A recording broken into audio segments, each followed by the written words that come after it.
ಇವತ್ತು ನಾನು ಒಬ್ಬರು ಸನ್ಯಾಸಿಯ ಕತೆ ಹೇಳಬೇಕು ಅಂತಿದ್ದೀನಿ. ಯಾವ ಸನ್ಯಾಸಿ ಕತೆ ಹೇಳಬಹುದು ನಾನು? ಸ್ವಾಮಿ ವಿವೇಕಾನಂದರು ಒಬ್ಬರಿದ್ದಾರೆ. ಇನ್ಯಾರಿದ್ದಾರೆ? ವಿದ್ಯಾರಣ್ಯ. ಹಾ, ಆಮೇಲೆ ರಾಮಕೃಷ್ಣ. ರಾಮಕೃಷ್ಣ ಪರಮಹಂಸರು. ಆಮೇಲೆ ರಮಣ ಮಹರ್ಷಿ. ಯಾರು? ರಮಣ ಮಹರ್ಷಿ. ದಯಾನಂದ ಸರಸ್ವತಿಯ ಯಾರು? ಹಾ, ಸುಮಾರು ಜನ ಇದ್ದಾರೆ. ಒಂದೇನು ಅಂತಂದರೆ, ನಿನ್ನೆ ಶಿವಾಜಿ ಬಗ್ಗೆ ಎಷ್ಟು ಜನರಿಗೆ ಗೊತ್ತಿದೆ ಅಂತ ಕೇಳಿದಾಗ ಕೆಲವರು ಮಾತ್ರ ಕೈ ಎತ್ತಿದ್ರಿ. ಈ ಸನ್ಯಾಸಿ ಅಂತ ಹೇಳಿದಾಗ ಹೆಸರು ಹೇಳ್ತಿರವಿಲ್ವೋ ಅಂತ ಒಂದು ಸಣ್ಣ ಭಯ ಇತ್ತು. ಆದರೆ ಎಲ್ಲರೂ ಒಟ್ಟಿಗೆ ವಿವೇಕಾನಂದರು ಅಂತ ಹೇಳಿದ್ರಿ. ಹಾಗೆ ವಿವೇಕಾನಂದರದ್ದೇ ಕತೆ ಹೇಳ್ತೀನಿ. ಆದರೆ ನಾನು ಪ್ರತಿ ಸಲ ನಾನು ಕತೆ ಹೇಳುವಾಗ ನನ್ನೊಂದು ಶೈಲಿ ಇದೆ. ನಾನು ಇಲ್ಲಿಂದ ಹುಟ್ಟಿದ್ರು, ಇಲ್ಲಿವರೆಗೆ ಬದುಕಿದ್ರು ಅಂತ ಆ ರೀತಿ ಯಾವತ್ತೂ ಕತೆ ಹೇಳೋದಿಲ್ಲ. ನಿನ್ನೆನೂ ನಾನು ಹಾಗೆ ಹೇಳಲಿಲ್ಲ ಅಲ್ವಾ? ಅವರಲ್ಲಿದ್ದ ಗುಣಗಳು, ಆ ಗುಣಗಳನ್ನು ಎತ್ತಿ ತೋರಿಸುವಂಥ ಘಟನೆಗಳನ್ನು ಒಂದು ಕಡೆ ಹಾಗೆ ಜೋಡಿಸಿಕೊಂಡು ಕಥೆಗಳನ್ನು ಹೇಳ್ತಾ ಹೋಗುದು. ಆಗ ನಮಗೆ ಆ ವ್ಯಕ್ತಿಯ ಗುಣಗಳೇನು ಅಂತ ಹೆಚ್ಚು ಎದ್ದು ಕಾಣಲಿಕ್ಕೆ ಶುರುವಾಗುತ್ತೆ ಅಲ್ವಾ? ಇವತ್ತು ವಿವೇಕಾನಂದರದ್ದು ಕೂಡ ನಾನು ಅದೇ ರೀತಿಯಲ್ಲಿ ಘಟನೆಗಳನ್ನು ಹೇಳ್ತೇನೆ. ಒಟ್ಟು ಎಷ್ಟು ಘಟನೆ ಆಯಿತು ಅಂತ ನೀವು ಕೊನೆಗೆ ಹೇಳಬೇಕು ನನಗೆ, ಆಯ್ತಾ? ಘಟನೆಯ ಸಂಖ್ಯೆ ಲೆಕ್ಕ ಇಟ್ಕೊಳ್ಳೋದಲ್ಲ, ಆ ಘಟನೆಗಳನ್ನು ನೆನಪಿಟ್ಕೊಳ್ಬೇಕು. ಆ ದೃಷ್ಟಿಯಿಂದ ವಿವೇಕಾನಂದರದ್ದೊಂದು ಬಹಳ ಪ್ರಸಿದ್ಧವಾದಂಥ ಒಂದು ಮಾತಿದೆ. ಯಾವುದದು? ಏಳಿ ಎದ್ದೇಳಿ ಅಂತಿದೆ ಅಲ್ವಾ? ಒಂದ್ಸಲ ವಿವೇಕಾನಂದ ಜಯಂತಿ ಒಂದು ಕಾರ್ಯಕ್ರಮ. ಆ ಕಾರ್ಯಕ್ರಮದಲ್ಲಿ ಭಾಷಣ ಮಾಡಲಿಕ್ಕೆ ಒಬ್ಬರನ್ನು ಕರೆದಿದ್ದಾರೆ. ಅವರು ಭಾಷಣ ಮಾಡಲಿಕ್ಕೆ ವೇದಿಕೆಯಲ್ಲಿ ನಿಂತಿದ್ದಾರೆ. ನಿಮಗೆ ಅಂದಾಜಾಗ್ತಾ ಇದೆಯಲ್ಲ, ಕಲ್ಪನೆ ಬರ್ತಾ ಇದೆಯಲ್ಲ? ವೇದಿಕೆ ಇದೆ, ವೇದಿಕೆಯ ಮೇಲೆ ಭಾಷಣಗಾರರು ಸ್ವಾಮಿ ವಿವೇಕಾನಂದರ ಬಗ್ಗೆ ಮಾತಾಡ್ಲಿಕ್ಕೆ ನಿಂತಿದ್ದಾರೆ. ಅವರ ಕೆಳಗಡೆ ಆ ನಂತರದ ಕಾರ್ಯಕ್ರಮ ಇದೆ, ಸ್ವಲ್ಪ ಏನೋ ಸಾಂಸ್ಕೃತಿಕ ಕಾರ್ಯಕ್ರಮ. ಅದಕ್ಕೆ ತಬಲಾ ಹಾರ್ಮೋನಿಯಂನವರೆಲ್ಲ ಕೆಳಗೆ ಕೂತಿದ್ದಾರೆ. ಇವರು ಮೇಲೆ ವೇದಿಕೆಯಲ್ಲಿದ್ದಾರೆ, ಇವ್ರ ಮುಂದೆ ಮೈಕ್ ಇದೆ, ಕೆಳಗಡೆ ತಬಲಾ ಹಾರ್ಮೋನಿಯಂ ಕೂತಿದ್ದಾರೆ. ಇವರು ಶುರು ಮಾಡಿದರು, ಏಳಿ ಎದ್ದೇಳಿ ಎಂದರು. ಇವ್ರಿಗೆ ಮುಂದಿನ ಸಾಲು ನೆನಪಾಗಿಲ್ಲ. ಅದಕ್ಕೇನು ಮಾಡಿದ್ರೆ, ಇನ್ನು ಸ್ವಲ್ಪ ನೆನಪು ಬರಬಹುದೇನೋ ಅಂತ ಇನ್ನು ಸ್ವಲ್ಪ ಗಟ್ಟಿದವನಿಗೆ ಏಳಿ ಎದ್ದೇಳಿ ಎಂದರು. ಆಗಲೂ ಬರಲಿಲ್ಲ. ಅದು ಸ್ವಲ್ಪ ಕಸಿವಿಸಿ ಆದ, ಸ್ವಲ್ಪ ಜೋರು ದನಿಯಲ್ಲಿ ಏಳಿ ಎದ್ದೇಳಿ ಎಂದರು. ಆಗಲೂ ಬರಲಿಲ್ಲ. ಇವ್ರಿಗೆ ಆಯ್ತು, ಇದನ್ನು ಮರ್ಯಾದೆ ಹೋಗುತ್ತೆ ನಂದು ಅಂತ ಎರಡೂ ಕೈ ಕೊಡವಿ ಜೋರಾಗಿ ಏಳಿ ಎದ್ದೇಳಿ ಇದ್ರು. ಅಷ್ಟೊತ್ತಿಗೆ ಮೈಕ್ ಕಳಚಿ ಅಲ್ಲಿ ತಬಲಾದನು ತಲೆಗೆ ಬಿತ್ತು. ಅದಕ್ಕೆ ಇವರು ಹೇಳಿದರು, ಕ್ಷಮಿಸಿ ಅಂತಂದರು. ಆಗ ತಬಲಾದವ ಹೇಳ್ದ, ನೀವು ಮೊದಲೇ ಎದ್ದೇಳಿ ಅಂತ ಹೇಳಿದಾಗಲೇ ನಾವು ಹೇಳಬೇಕಿತ್ತು, ತಪ್ಪು ನಮ್ಮದು ಅಂತ ಹೇಳ್ದವನು.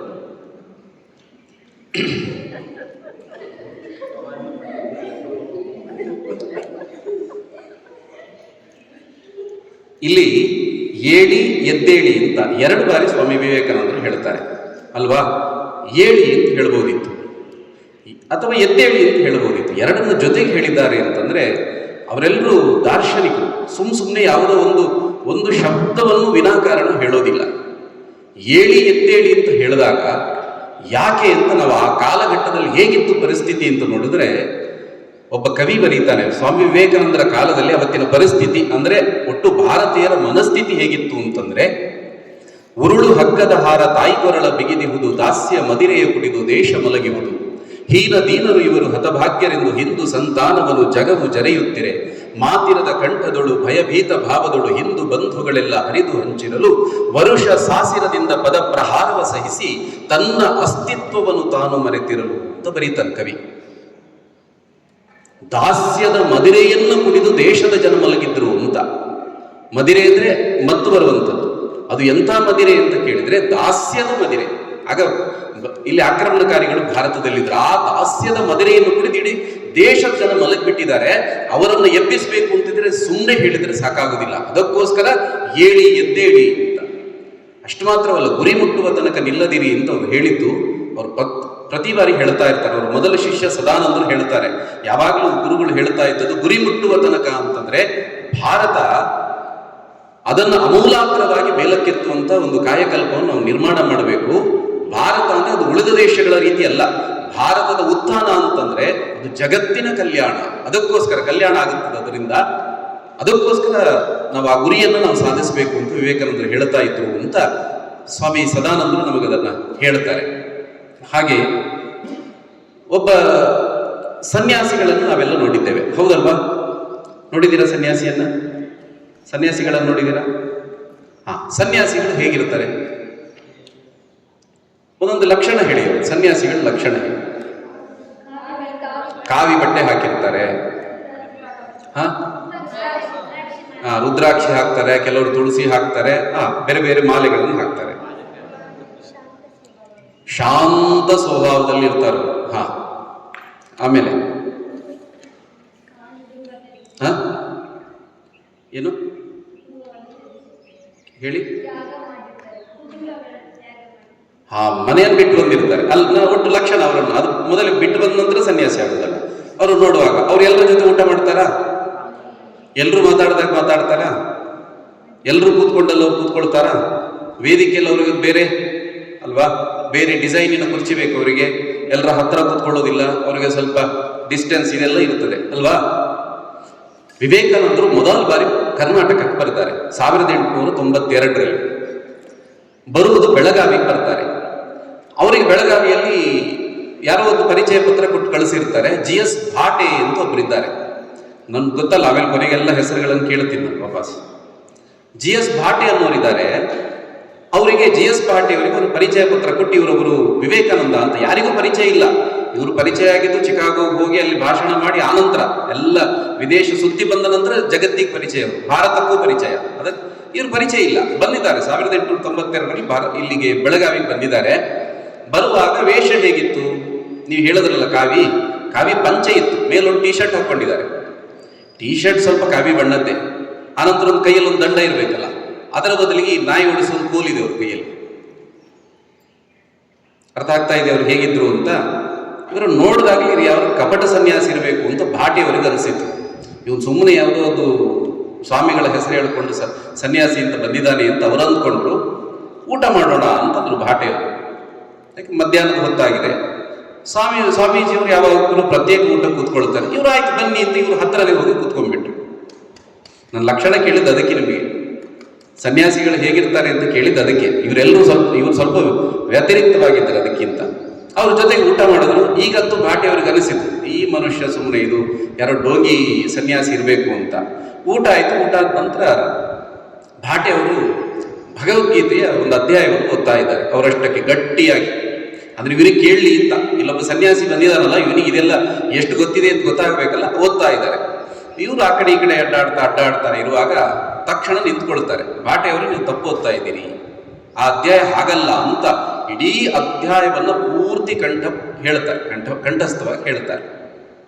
ಸ್ವಲ್ಪ ಅನಿಸಿತು, ಇದು ನಾನು ಅಂದ್ಕೊಂಡ ರೀತಿಯಲ್ಲ, ಈ ಜನ ಸ್ವಲ್ಪ ಬೇರೆ ಇದೆ ಅಂತ. ಅಂದ್ರೆ ನಾನು ಯಾಕೆ ಇದನ್ನು ಹೇಳ್ತಾ ಇದ್ದೀನಿ ಅಂತಂದ್ರೆ, ಸನ್ಯಾಸಿಗಳು ಅಂತ ನಮ್ಮ ಕಣ್ಮುಂದೆ ಇದೆ, ಆದರೆ ವಿವೇಕಾನಂದರು ಆ ರೀತಿಯ, ಅಂದ್ರೆ ಇನ್ನೊಬ್ಬರಿಗೋಸ್ಕರ ತೋರಿಸ್ಕೊಳ್ಬೇಕು, ನಮಗೊಂದು ಬೇರೆ ಕುರ್ಚಿ ಬೇಕು, ನಾವು ಉಳಿದವರ ಜೊತೆ ಊಟ ಕೂತ್ಕೊಳ್ಳೋದಿಲ್ಲ, ಉಳಿದವರ ಹಾಗೆ ಮಾತಾಡೋದಿಲ್ಲ, ಉಳಿದವರಾಗಿ ವರ್ತನೆ ಮಾಡೋದಿಲ್ಲ ಅನ್ನುವಂಥವರಿಗೆ ಇವರು ಸ್ವಲ್ಪ ವ್ಯತಿರಿಕ್ತ. ಇವರ ಇಡೀ ಯೋಚನೆಗಳೇ ಒಂದು ರೀತಿ ಬೇರೆ ಇತ್ತು. ಸನ್ಯಾಸಿಗಳು ಸಾಮಾನ್ಯ ಹೇಗೆ ಬರ್ತಾರೆ ಅಂದರೆ, ಮನೆ ಬಿಟ್ಟು ಬಂದ್ಬಿಡ್ತಾರೆ. ಆಮೇಲೆ ಅವರು ಯಾವುದಕ್ಕೂ ಅಳುವುದು, ನಗುವುದು ಇದೆಲ್ಲವೂ ಇಲ್ಲ. ಅವರು ನಿರ್ಲಿಪ್ತರು, ಹಾಗಿರಬೇಕು ಅಂತಿರುವುದು.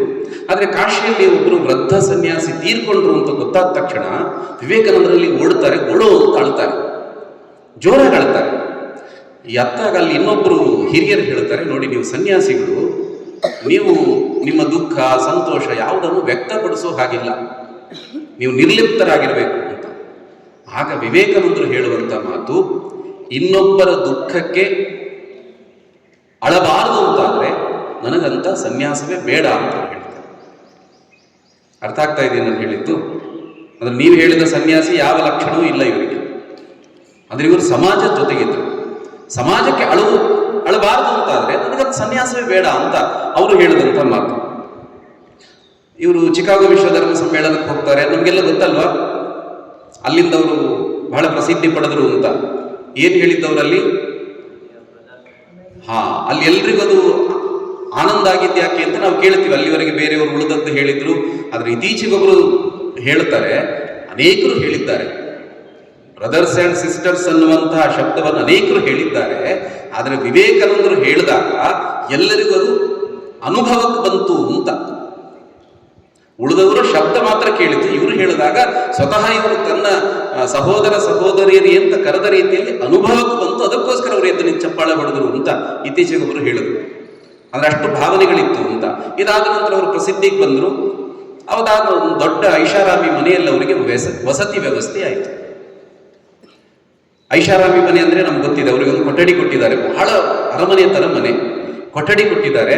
ಆ ಕೊಠಡಿಯಲ್ಲಿ ಬಹಳ ಐಷಾರಾಮಿ, ಬಹಳ ಬೆಲೆ ಬಾಳುವಂತ ಸೋಫಾಗಳು ಇತ್ಯಾದಿ ಇತ್ಯಾದಿ. ಕೋಣೆ ಅಂದ್ರೆ ನಾವು ಕಲ್ಪನೆ ಮಾಡ್ಕೊಳ್ತೀವಿ, ಆ ರೀತಿ ಅವರಲ್ಲಿ ಮಲಗಬೇಕು ರಾತ್ರಿ. ಅಲ್ಲಿ ಮನೆಯ ಬಡತಿ ಆಕೆ ಯಜಮಾನ್ ಬಂದು ಹೇಳ್ತಾರೆ, ನಿಮಗೆ ಏನ್ ಬೇಕೋ ಕೇಳಿ, ಎಲ್ಲ ವ್ಯವಸ್ಥೆಗಳು ಇಲ್ಲಿದೆ ಅಂತ ಹೇಳಿ ಆಕೆ ಅವರಿಗೆ ಬೇಕಾದ್ದನ್ನು ಕೊಟ್ಟು ಅಲ್ಲಿಂದ ಹೋಗ್ತಾಳೆ. ಬೆಳಿಗ್ಗೆ ಬಂದು ನೋಡುವಾಗ ಇವರು ಕೆಳಗಡೆ ನೆಲದಲ್ಲಿ ಮಲಗಿದ್ದಾರೆ. ಕೆಳಗಡೆ ನೆಲದಲ್ಲಿ ಮಲಗಿದ್ದಾರೆ ಮಾತ್ರವಲ್ಲ, ಕಣ್ಣೆಲ್ಲ ಕೆಂಪಾಗಿದೆ. ಅಂದ್ರೆ ರಾತ್ರಿ ನಿದ್ರೆ ಬರಲಿಲ್ಲ ಇವರಿಗೆ. ಈಗೀಗ ಆಶ್ಚರ್ಯ ಆಗುತ್ತೆ, ನಿಮ್ಗೆ ಅಷ್ಟೆಲ್ಲ ವ್ಯವಸ್ಥೆ ಮಾಡಿ ನೀವು ನೆಲದಲ್ಲಿ ಯಾಕೆ ಮಲಗಿದ್ರಿ ಅಂತ ಕೇಳಿದಾಗ ವಿವೇಕಾನಂದರು ಹೇಳೋದು, ಇಲ್ಲ ಮಲಗಲಿಕ್ಕೆ ಅಂತ ಹೋದೆ, ಹಾಸಿಗೆ ತುಂಬ ಮೆತ್ತಗಿತ್ತು. ತಕ್ಷಣ ನನ್ನ ದೇಶದ ಜನರ ನೆನಪಾಯಿತು. ಅವ್ರಿಗೆ ಮಲಗಲಿಕ್ಕೆ ಸರಿಯಾದ ಜಾಗ ಇಲ್ಲದೆ ಎಲ್ಲೆಲ್ಲೋ ಕಲ್ಲು ಮಣ್ಣುಗಳಲ್ಲೆಲ್ಲ ಮಲಗ್ತಾರಲ್ಲ, ಅವರು ಅಲ್ಲಿ ಮಲಗುವಾಗ ನಾನು ಹೇಗೆ ಮಲಗೋದು ಈ ಹಾಸಿಗೆಯಲ್ಲಿ, ನನಗೆ ಸಾಧ್ಯ ಆಗಿಲ್ಲ ಅಂತ ಅವರ ನೆನೆಸ್ಕೊಂಡು ನಾನು ನೆಲದಲ್ಲಿ ಮಲಗಿದೆ. ಇಡೀ ದಿವಸ ನಾನು ರಾತ್ರಿ ಪೂರ್ತಿ ಅವ್ರ ಬಗ್ಗೆ ಯೋಚನೆ ಮಾಡ್ತಾ ನಾನು ಕಣ್ಣೀರು ಹಾಕ್ತಾ ಇದ್ದೆ ಅಂತ ವಿವೇಕಾನಂದರು ಹೇಳಿದರು. ಇದವರ ಮನಸ್ಥಿತಿ. ಒಂದ್ಸಲ ಜಪಾನಿಗೆ ಹೋಗ್ತಾರೆ. ಜಪಾನಿಗೆ ಹೋದಾಗ ಅದೊಂದು ವಿಚಿತ್ರ ಅಥವಾ ವಿಶೇಷ, ನೀವು ಹೇಗೆ ಬೇಕಾದ್ರೂ ತಗೊಳ್ಳಿ, ಒಂದು ಪದ್ಧತಿ. ಎಲ್ಲರ ಹತ್ರ ಗೊಂಬೆಗಳಿರುತ್ತೆ. ಅದು ಈಗಲೂ ಇದೆಯೋ ಗೊತ್ತಿಲ್ಲ ನನಗೆ. ಗೊಂಬೆಗಳು, ಆ ಗೊಂಬೆಗಳಿಗೆ ಜೀವ ಇದೆ ಅನ್ನುವ ರೀತಿಯಲ್ಲಿ ನಾವು ವರ್ತನೆ ಮಾಡಬೇಕು ಆ ಗೊಂಬೆ ಜೊತೆಗೆ. ಅಂದ್ರೆ ಅದು ಅಳ್ತಾ ಇದೆ ಅಂತ ಭಾವಿಸಿ ಅದರ ಕಣ್ಣೀರು ಒರೆಸ್ಬೇಕು, ಅದಕ್ಕೆ ಹಸಿವಾಗ್ತಾ ಇದೆ ಅಂತ ಅಂದ್ಕೊಂಡು ಅದಕ್ಕೆ ಊಟ ಮಾಡಿಸ್ಬೇಕು.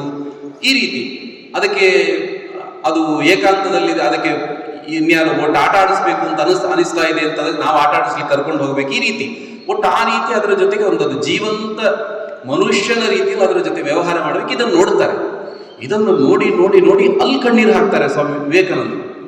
ಒಬ್ಬರು ಕೇಳಿದ್ರು ಯಾಕೆ ಅಂತ. ಇಲ್ಲಿ ನೋಡಿ ಜಪಾನಿನ ಜನ ಅವರೆಲ್ಲ ಅದು ನಿರ್ಜೀವ ಗೊಂಬೆಗಳ ಜೊತೆ ಅದಕ್ಕೆ ಜೀವ ಇದೆ ಅಂತ ಭಾವಿಸಿ ಅದರ ಜೊತೆ ವ್ಯವಹಾರ ಮಾಡ್ತಾರೆ. ನನ್ನ ದೇಶದಲ್ಲಿ ಒಬ್ಬ ಜೀವಂತ ಮನುಷ್ಯನನ್ನ ಜಾತಿಯ ಕಾರಣಕ್ಕೋಸ್ಕರ ಹೊರಗಿಡ್ತಾರೆ ಅಂತ ಕಣ್ಣೀರು ಹಾಕ್ತಾರೆ. ಇದು ವಿವೇಕಾನಂದರ ಮನಸ್ಥಿತಿ ಹೀಗಿತ್ತು ಅನ್ನೋದಕ್ಕೆ. ಒಂದ್ಸಲ ಖೇತ್ರಿ ಅಂತ ರಾಜಸ್ಥಾನದ ಒಂದು ಊರದು ಗ್ರಾಮ. ಆವಾಗ ಅಲ್ಲಿ ಹೋಗಿ ಬರ್ತಾ ಇದ್ರು. ಅಲ್ಲೊಬ್ಬ ರಾಜನೂ ಇದ್ದ. ರಾಜನ ಜೊತೆಗೆ ಒಳ್ಳೆ ನಿಕಟ ಸಂಪರ್ಕ ಇತ್ತು ಇವರಿಗೆ. ಒಂದು ಖೇತ್ರಿಯಲ್ಲಿ ಅಲ್ಲಿಗೆ ಸಂಬಂಧಪಟ್ಟಂತ ಒಂದು ಹಳ್ಳಿಯಲ್ಲಿ ಒಂದು 3 ದಿನದ ಉಪನ್ಯಾಸ. ಒಂದು ದಿನ ಆಯ್ತು, ಜನ ಪ್ರತಿ ದಿನಕ್ಕೆ ಹೆಚ್ಚು ಜನ ಬರ್ಲಿಕ್ಕೆ ಪ್ರಾರಂಭ ಮಾಡಿದ್ದಾರೆ. ಆದ್ರೆ ಇವರಿಗೆ ಊಟ ಕೊಡಬೇಕು ಅಂತ ಯಾರಿಗೂ ಅನಿಸ್ಲೇ ಇಲ್ಲ. ಇವರು ಕೇಳಲಿಲ್ಲ ಯಾರ ಹತ್ರ. 3 ದಿನ ಊಟ ಇಲ್ಲ.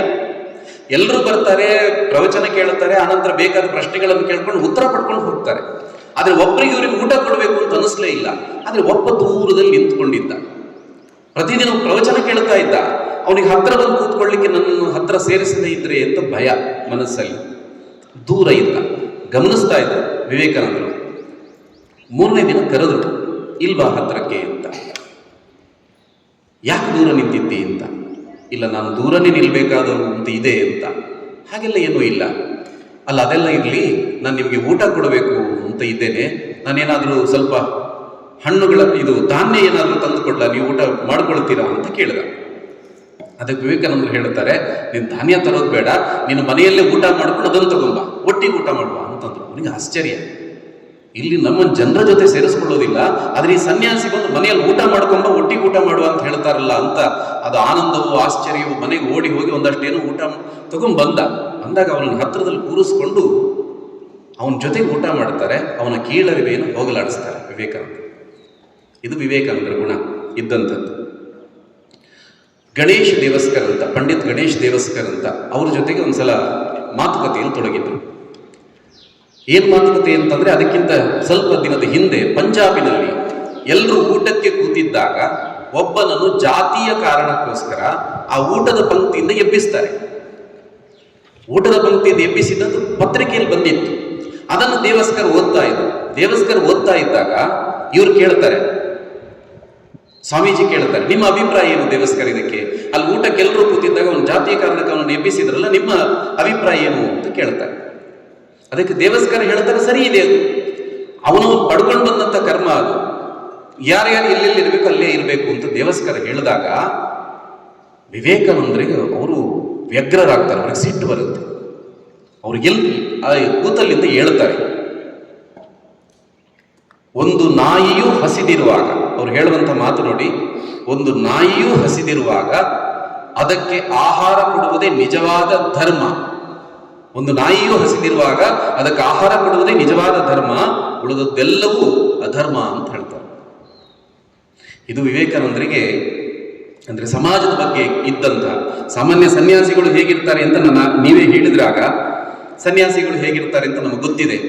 ಅವರದ್ದೇ ಲೋಕ, ಹೇಳಲಿಕ್ಕೆ ಜಗದ್ಗುರುಗಳು ಅಂತ ಏನು ಹಾಕೊಳ್ತಾರೆ, ಜಗದ್ಗುರು ಅಂತ ಹಾಕೊಳ್ತಾರೆ. ಜಗತ್ತು ಅಂದ್ರೆ ಎಷ್ಟು ದೊಡ್ಡದಿದೆ, ಆದ್ರೆ ಇವತ್ತು ಇವರ ಜಗತ್ತು ಯಾವುದಕ್ಕೆ ಸಂಬಂಧಪಟ್ಟಿದ್ದು, ಯಾವ ಜಾತಿಗೆ ಸೀಮಿತವಾಗಿರುವಂಥದ್ದು, ಅದನ್ನೇ ಜಗತ್ತು ಅಂತ ಅಂದ್ಕೊಂಡು ಜಗದ್ಗುರುಗಳು ಅಂತ ಹಾಕೊಳ್ತಾರೆ.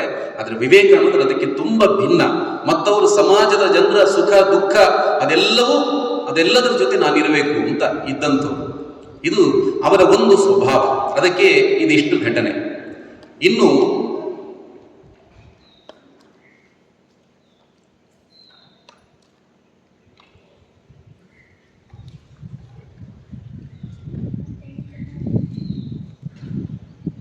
ಬಹಳ ಹಾಸ್ಯ ಪ್ರಜ್ಞೆ ಇದ್ದಂಥವ್ರು ವಿವೇಕಾನಂದ. ತನ್ನನ್ನು ಯಾರಾದರೂ ಅಣಕಿಸಿದ್ರೆ, ತನ್ನನ್ನು ಅಥವಾ ತನ್ನ ದೇಶವನ್ನು, ನನ್ನ ಸಂಸ್ಕೃತಿಯನ್ನ ಯಾರಾದರೂ ಅಣಕ ಮಾಡಿದ್ರೆ ತಕ್ಷಣಕ್ಕೆ ಅವ್ರಿಗೆ ಉತ್ತರ ಕೊಡೋದು. ತಕ್ಷಣಕ್ಕೆ. ಒಂದ್ಸಲ ರೈಲಲ್ಲಿ ಪ್ರಯಾಣ ಮಾಡ್ತಾ ಇದ್ದಾರೆ, ಎದುರುಗಡೆ ಒಬ್ಬ ಬ್ರಿಟಿಷ್ ಅಧಿಕಾರಿ ಕೂತಿದ್ದಾನೆ. ಅವನು ಸೂಟು ಬೂಟ್ ಎಲ್ಲ ಹಾಕೊಂಡಿದ್ದಾನೆ. ನಮ್ಗೆ ಗೊತ್ತಿದೆ ಬ್ರಿಟಿಷ್ ಅಧಿಕಾರಿಗಳು ಹೇಗಿರ್ತಾರೆ ಅಂತ ನಮ್ಗೆ ಗೊತ್ತಿದೆ. ಸೂಟು ಬೂಟ್, ಇವರು ಒಂದು ಕೇಸರಿ ಹಾಕೊಂಡು ಎದುರುಗಡೆ ಕೂತಿದ್ದಾರೆ. ಇವನು ಮೇಲಿಂದ ಒಂದು ರೀತಿ ನಗುವುದು, ವ್ಯಂಗ್ಯವಾಗಿ ನಗ್ತಾ ಇದ್ದಾನೆ ಆಗಿಂದ ಈ ಸನ್ಯಾಸಿಯನ್ನು ನೋಡಿ, ಒಂದು ರೀತಿ ವ್ಯಂಗ್ಯ ಮಾಡ್ತಾ ಇದ್ದ. ಇವರು ಶೌಚಾಲಯಕ್ಕೆ ಹೋಗಬೇಕು ಅಂತ ವಿವೇಕಾನಂದರು ಹೋದ್ರು. ಅಲ್ಲಿ ಹೋದಾಗ ಈ ಅಧಿಕಾರಿ ಏನ್ ಮಾಡ್ತಾನೆ, ಇವ್ರದೊಂದು ಬಟ್ಟೆ ಗಂಟಿದೆ, ಸನ್ಯಾಸಿ ಪಾಪ ಇನ್ನೊಂದು ಊರಿಗೆ ಹೋಗಬೇಕು, ಬಟ್ಟೆ ಗಂಟನ್ನು ಮೇಲಿಟ್ಟಿದ್ರು. ಇವನದನ್ನು ತೆಗೆದು ಹೊರಗೆ ಬಿಸಾಡಿ, ರೈಲಿಂದ ಹೊರಗೆ ಬಿಸಾಡಿ. ವಿವೇಕಾನಂದರು ಬಂದು ನೋಡಿದ್ರು. ಪರಿಸ್ಥಿತಿ ಅರ್ಥ ಆಯ್ತು ಅವರಿಗೆ. ಇಲ್ಲಿ ಇವನು ಹೀಗೆ ಬಿಸಾಡಿದ್ದಾನೆ ಅಂತ ಗೊತ್ತಾಯ್ತು. ಏನೂ ಗೊತ್ತಿಲ್ಲದವರ ರೀತಿಯಲ್ಲಿ ಕೂತ್ಕೊಂಡು.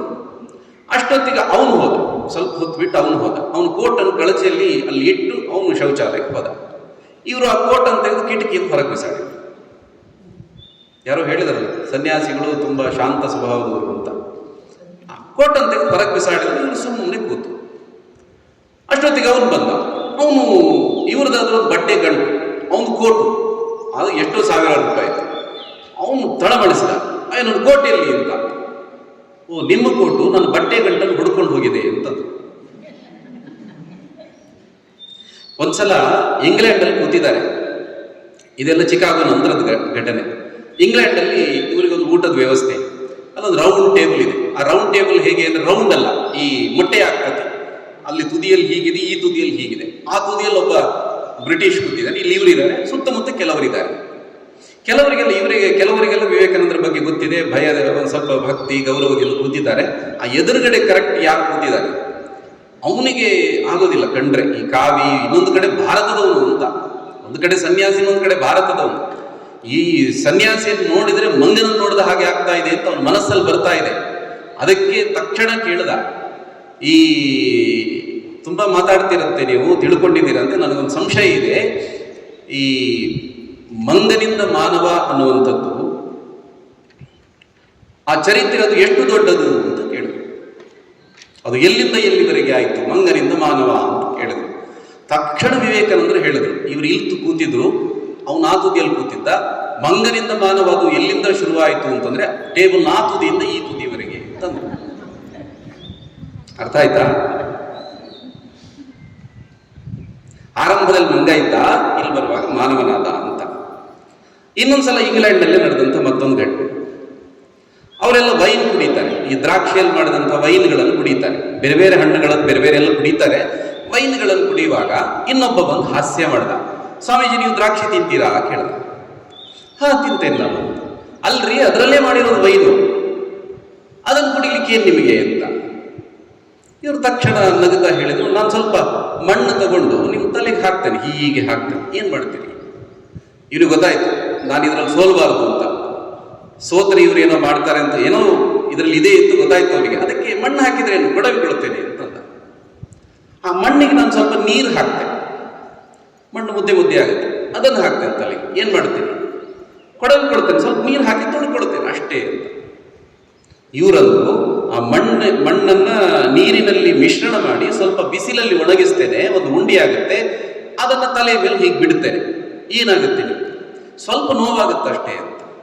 ಈಗ ಅದೇ ಉಂಡೆಯನ್ನ ಬೆಂಕಿಗೆ ಹಾಕ್ತೇನೆ. ಬೆಂಕಿಗೆ ಹಾಕಿದಾಗ ಅದು ಇಟ್ಟಿಗೆ ಆಗುತ್ತೆ. ಆ ಇಟ್ಟಿಗೆಯನ್ನು ತಗೊಂಡು ನಿಮ್ಮ ತಲೆಗೆ ಬಡಿತೇನೆ, ಏನಾಗುತ್ತೆ ಅಂತ. ಅವನ ತಲೆ ಒಡೆದು ಹೋಗುತ್ತೆ ಅಂತ. ವೈನ್ ಕುಡಿದ್ರೆ ನಮಗೂ ಹಾಗೆ ಆಗುತ್ತೆ ಅಂತಂದ್ರು. ನೀವು ಮರಳು ಹಾಕಿದಾಗ ಕೊಡವಿಕೊಳ್ಳುತ್ತೆ, ಆ ಇಟ್ಟಿಗೆ ಅಷ್ಟು ಗಟ್ಟಿ ಆಗುತ್ತಲ್ಲ, ಅದ್ರ ದ್ರಾಕ್ಷಿಯಿಂದ ವೈನ್ವರೆಗೆ ಹಾಗೆ ಇರೋದು ಅಂತ.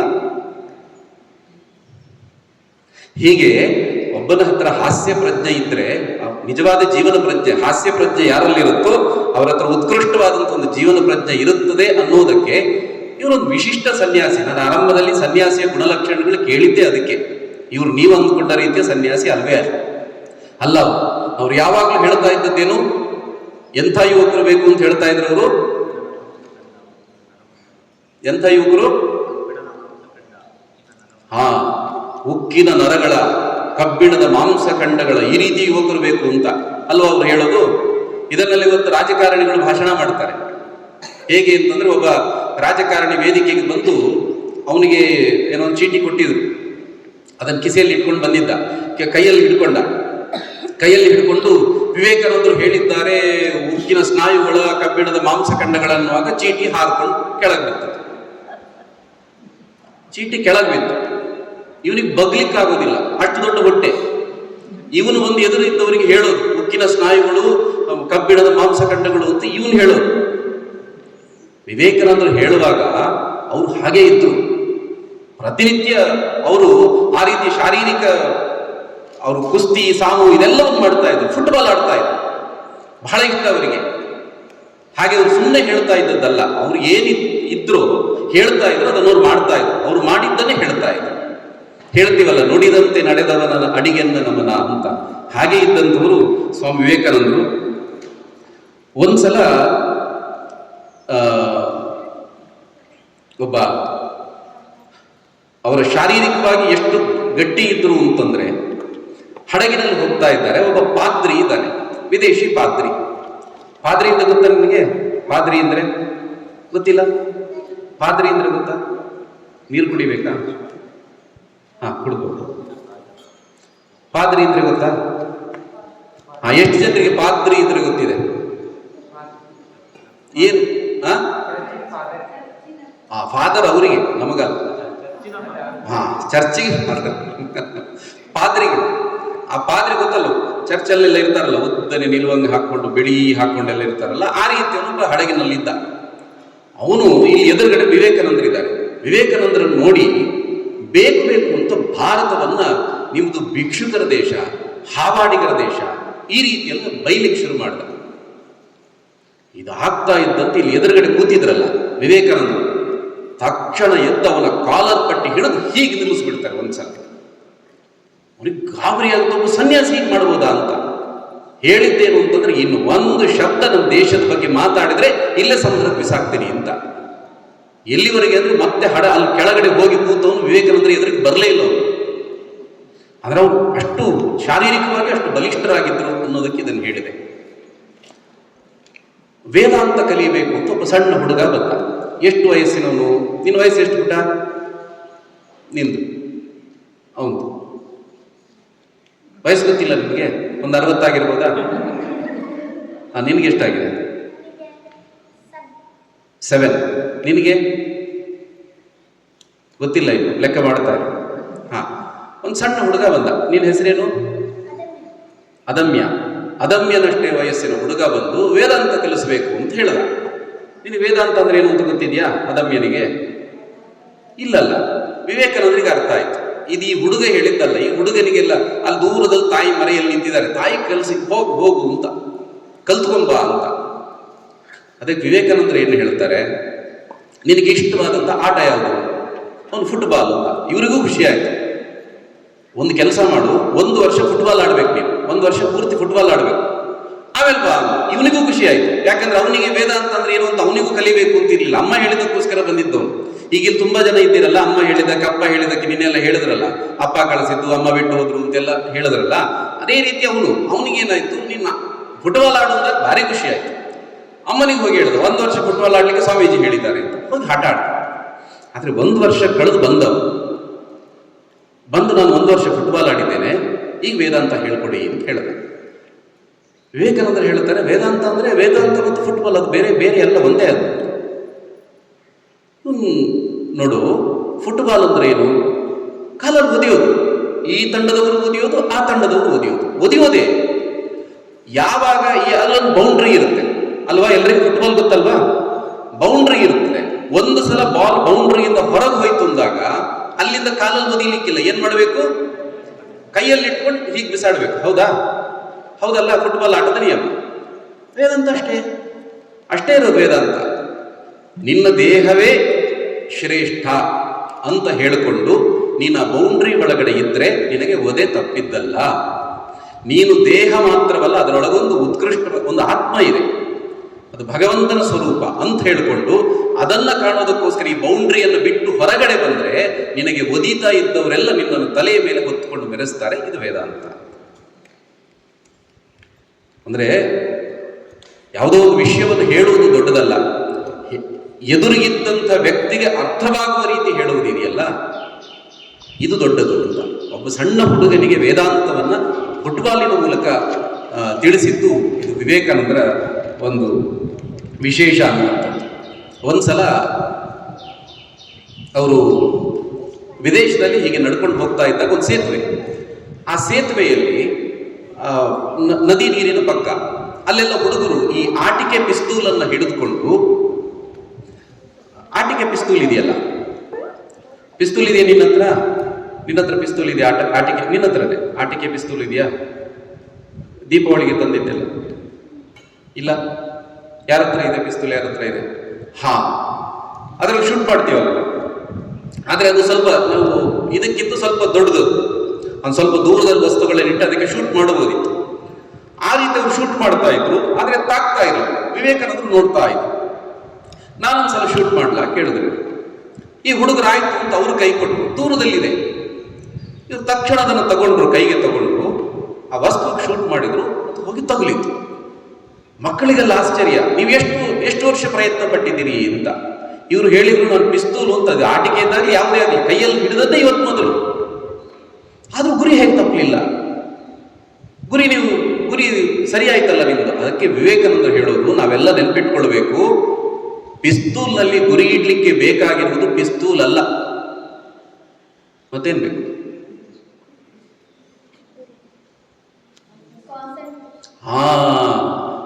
ಏಕಾಗ್ರತೆ ಬೇಕಿರುತ್ತೆ. ಅದಕ್ಕೆ ಶೂಟ್ ಮಾಡ್ಲಿಕ್ಕೆ ಬೇಕಾಗಿರೋದು ಪಿಸ್ತೂಲ್ ಅಲ್ಲ.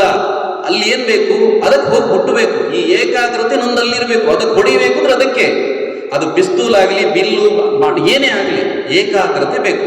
ನನ್ನಲ್ಲಿತ್ತದು ಶೂಟ್ ಮಾಡ್ತೀವಿ. ಈಗ ನಾವು ಯೋಚನೆ ಮಾಡಬೇಕು, ನಮಗೆಲ್ಲ ಅಕ್ಷರ ಚಂದ ಆಗಬೇಕು ಅಂತ 1000 ರೂಪಾಯಿ ಪೆನ್ ತೆಗೆದುಕೊಟ್ರೆ ಚಂದ ಆಗತ್ತಾ? ಆಗೋದಿಲ್ಲ. ಅದಕ್ಕೆ ಬೇಕಾಗಿರೋದೇನೋ ಅಭ್ಯಾಸ ಅಲ್ವಾ? ಯಾವುದೋ ಒಂದನ್ನು ಕಲಿಯಬೇಕು ಅಂತ ಇದ್ದಾಗ ಅಲ್ಲಿ ಏನ್ ಬೇಕು, ಅಲ್ಲಿ ಏಕಾಗ್ರತೆ ಬೇಕು. ಅದಕ್ಕೆ ನಿಮಗೆ ಒಂದು ದೊಡ್ಡ ಒಳ್ಳೆ ಕೊಠಡಿ, ಸ್ಟಡಿ ರೂಮ್ ಅಂತ ಮಾಡಿ ಅಲ್ಲೆಲ್ಲ AC ಗೀಸಿ ಎಲ್ಲ ಫಿಟ್ ಮಾಡಿ ದೊಡ್ಡ ದೊಡ್ಡ LED ಸ್ಕ್ರೀನ್ಗಳನ್ನು ಹಾಕಿ ಇಲ್ಲಿ ಬರೋದಿಲ್ಲ. ಅಲ್ಲಿ ಬೇಕಾಗಿರೋದು ಏಕಾಗ್ರತೆ. ಅಲ್ಲಿ ಹೇಗೆ ಪಿಸ್ತೂಲ್ ಬೇಡವೋ ಇಲ್ಲೂ ಹಾಗೆ. ಆ ಕೋಣೆಗಳು ಇನ್ನೊಂದು ಮತ್ತೊಂದಲ್ಲ. ಬೀದಿ ದೀಪದ ಕೆಳಗೆ ಓದಿಯೂ ದೇಶದ ಪ್ರಧಾನಿ ಆದವರು ಇದ್ದಾರೆ, ದೊಡ್ಡ ದೊಡ್ಡ ಇಂಜಿನಿಯರ್ಗಳಾದವರು ಇದ್ದಾರೆ ಅಲ್ವಾ? ಬೇಕಾಗಿರೋದು ಏಕಾಗ್ರತೆ. ಇದನ್ನ ವಿವೇಕಾನಂದರ ಆ ಘಟನೆಯಲ್ಲಿ ನಮಗೆ ಹೇಳುವಂಥದ್ದು.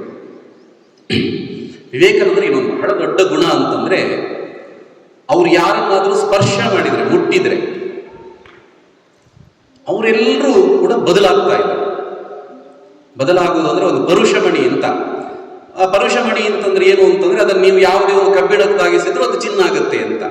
ಅದು ಈಗ ಎಲ್ಲಿದೆಯೋ ಗೊತ್ತಿಲ್ಲ ನಮಗೆ, ಒಟ್ಟು ಬರುತ್ತೆ ನಮಗೆ. ಬೇರೆ ಬೇರೆ ಕಥೆಗಳಲ್ಲಿ ಹೇಳುವಾಗ ಪರುಷಮಣಿದು ಉಲ್ಲೇಖ, ಪರುಷಮಣಿ ಅಂದ್ರೆ ಹೀಗೆ ಅಂತ. ಇವರ ವ್ಯಕ್ತಿತ್ವವು ಪರುಷಮಣಿಯ ರೀತಿ ಇತ್ತು ಅಂತ.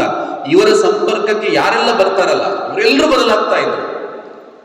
ಒಂದು ಉತ್ತರ ಪ್ರದೇಶದ ಹತ್ರಾಸ್ ಅಂತ ರೈಲ್ವೆ ಸ್ಟೇಷನ್, ಸ್ವಾಮೀಜಿ ಹೊರಟಿದ್ದಾರೆ.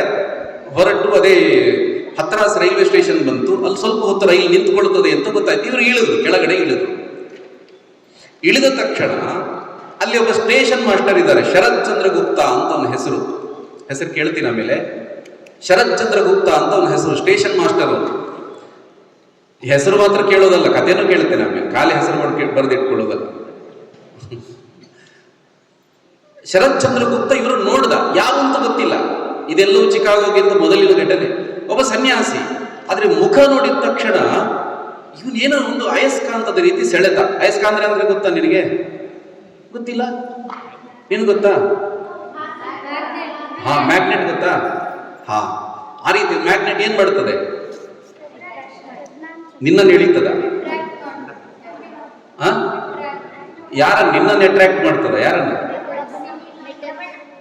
ಕಬ್ಬಿಣವನ್ನು ಎಳೀತದೆ. ಹಾಗೆ ಹೇಗೆ ಕಬ್ಬಿಣವನ್ನು ಅಯಸ್ಕಾಂತ ಎಳೀತದೋ ಅದೇ ರೀತಿ ಇವರನ್ನು ನೋಡಿದ ತಕ್ಷಣ ಈ ಸನ್ಯಾಸಿ ಯಾರು ಅಂತ ಗೊತ್ತಿಲ್ಲ. ಆದ್ರೆ ಈ ಸ್ಟೇಷನ್ ಮಾಸ್ಟರ್ ಒಂದ್ಸಲ ಇವನು ಸೀದಾ ಹೋದ. ಸ್ವಾಮೀಜಿ, ರೈಲು ಹೊರಡೋದಕ್ಕೆ ಸ್ವಲ್ಪ ಸಮಯ ಇದೆ, ನೀವು ಬೇಕಾದ್ರೆ ಸ್ವಲ್ಪ ನನ್ನ ರೂಮ್ ಇದೆ, ಸ್ಟೇಷನ್ ಮಾಸ್ಟರ್ಗೆ ಒಂದು ಒಳ್ಳೆ ವ್ಯವಸ್ಥೆ ಇರುತ್ತದೆ, ಅಲ್ಲಿ ಬಂದು ಸ್ವಲ್ಪ ವಿಶ್ರಾಂತಿ ತಗೊಳ್ತೀರಾ ಅಂತ ಕೇಳ್ದ. ಇವನು ಹೇಳ್ದ, ಅಲ್ಲ ನಾನು ತಗೊಳ್ಳೋದಕ್ಕೇನು ತೊಂದರೆ ಇಲ್ಲ, ಆದ್ರೆ ಈ ರೈಲ್ ಏನಾದರೂ ಹೊರಟು ಹೋದ್ರೆ ಮತ್ತೆ ಮುಂದಕ್ಕೆ ಹೋಗ್ಲಿಕ್ಕೆ ನನ್ನ ಹತ್ರ ದುಡ್ಡಿಲ್ಲ, ಯಾರಾದ್ರೂ ದುಡ್ಡು ಕೊಟ್ಟರು ಆ ಟಿಕೆಟ್ ಇಟ್ಕೊಂಡು ಇಲ್ಲಿವರೆಗೆ ಬಂದಿದ್ದೇನೆ, ನಾನು ಮುಂದೆ ಹೋಗಬೇಕು ಅಂತ. ಅಲ್ಲ, ಅದೆಲ್ಲ ವ್ಯವಸ್ಥೆ ನಾನು ನೋಡ್ಕೊಳ್ತೀನಿ, ಬನ್ನಿ ಅಂತ ಅವನು ಕೊಠಡಿ ಕರ್ಕೊಂಡು ಹೋದ. ಕೊಠಡಿ ಕರ್ಕೊಂಡು ಹೋಗಿ ಅಲ್ಲಿ ಕೂರಿಸಿ ಅವರಿಗೆಲ್ಲ ಒಂದಷ್ಟು ಹಣ್ಣು ಹಂಪಲು ಹಾಲು ಎಲ್ಲ ಕೊಟ್ಟು, ಆನಂತರ ಸ್ವಲ್ಪ ಈಗ ಬರ್ತೀನಿ, ನಾನು ಕೆಲಸ ನೋಡ್ಕೊಂಡು ಬರ್ತೀನಿ ಅಂತ ಹೊರಗೆ ಬಂದ. ಹೊರಗೆ ಬಂದು ಮತ್ತೆ ಬರುವಾಗ ಸ್ವಾಮೀಜಿ ಅವರಷ್ಟಕ್ಕೆ ಪದ್ಮಾಸನ ಹಾಕೊಂಡು ಕೂತ್ಕೊಂಡು ಒಂದು ಹಾಡು ಹಾಡ್ತಾ ಇದ್ದಾರೆ. ಆ ಹಾಡನ್ನು ಕೇಳಿದಾಗ ಮತ್ತೊಂದ್ಸಲ ವಿಚಲಿತನಾದ, ಮತ್ತೆ ಹೋದ. ವಾಪಸ್ ಬರುವಾಗ ಇವರು ಅದೇ ಧ್ಯಾನದಲ್ಲಿದ್ದಾರೆ. ಇಷ್ಟೇ ನಡೆದಿತ್ತು. ಶರತ್ಚಂದ್ರ ಗುಪ್ತ ಹೇಳ್ತಾನೆ, ಸ್ವಾಮೀಜಿ ನಿಮ್ಮೊಟ್ಟಿಗೆ ಬರ್ತೀನಿ ಅಂತ. ಅವನು ಯಾರು? ಅವನಿಗೆಲ್ಲ ವ್ಯವಸ್ಥೆಗಳಿತ್ತು. ಅವನೊಬ್ಬ ಸ್ಟೇಷನ್ ಮಾಸ್ಟರ್ ಆಗಿದ್ದ, ಒಳ್ಳೆ ಸಂಬಳ ಬರ್ತಾ ಇತ್ತು, ಅವನಿಗೆ ಮನೆ ಮಠ ಎಲ್ಲವೂ ಇತ್ತು. ಆದರೆ ಎದುರಿಗಿರೋ ಸನ್ಯಾಸಿ ಯಾರು? ಯಾವ ಮಠ ಗೊತ್ತಿಲ್ಲ, ಹೆಸರೇನು ಗೊತ್ತಿಲ್ಲ, ಏನೂ ಗೊತ್ತಿಲ್ಲ. ಈ ವ್ಯಕ್ತಿ ಬಂದಿದ್ದಾನೆ, ನನ್ನನ್ನು ಎಳಿತಾ ಇದ್ದಾನೆ, ನಾನು ನಿಮ್ಮ ಜೊತೆ ಬರಬೇಕು. ಅದಕ್ಕೆ ವಿವೇಕಾನಂದರು ಹೇಳುತ್ತಾರೆ, ನನಗೆ ಎಲ್ಲಿ ಹೋಗಬೇಕು ಅಂತ ಗೊತ್ತಿಲ್ಲ, ಮುಂದೆ ಇಲ್ಲಿಂದ ಹೋಗ್ಲಿಕ್ಕೆ ಟಿಕೆಟ್ ದುಡ್ಡು ಯಾರು ಕೊಡ್ತಾರೆ ಅಂತ ಗೊತ್ತಿಲ್ಲ, ನನ್ನ ಜೊತೆ ಬರ್ತೀನಿ ಅಂತ ಹೇಳ್ತೀಯಲ್ಲ, ಅದೇನೇ ಆಗಲಿ ನೀವೆಲ್ಲಿ ಹೋಗ್ತೀರೋ ಅಲ್ಲಿ ನಾನು ಬರ್ತೀನಿ ಅಂತ ಹೊರಟ. ಆ ಶರತ್ ಚಂದ್ರ ಗುಪ್ತ ಸ್ವಾಮಿ ವಿವೇಕಾನಂದರ ಮೊದಲ ಶಿಷ್ಯ. ಅವನೇ ಸ್ವಾಮಿ ಸದಾನಂದ ಆಗುವಂಥದ್ದು. ಇನ್ನೊಂದ್ಸಲ ಇವರು ಲಾಹೋರಿಗೆ ಹೋಗ್ತಾರೆ. ಇವತ್ತದು ಯಾವ ದೇಶದಲ್ಲಿದೆ? ವೆರಿ ಗುಡ್, ಪಾಕಿಸ್ತಾನದಲ್ಲಿದೆ. ಲಾಹೋರ್ ಯೂನಿವರ್ಸಿಟಿಯಲ್ಲಿ ಒಬ್ಬ ಪ್ರೊಫೆಸರ್ ತೀರ್ಥರಾಮ ಗೋಸ್ವಾಮಿ ಅಂತ ಅವನ ಹೆಸರು. ಅಲ್ಲಿ ಅವರು ಉಪನ್ಯಾಸ ಮಾಡ್ತಾರೆ. ಉಪನ್ಯಾಸ ಮಾಡುವಾಗ ಅವನು ಮುಂದಿನ ಆಸನದಲ್ಲಿ ಕುಳಿತುಕೊಂಡು ಕೇಳ್ತಾ ಇದ್ದಾನೆ.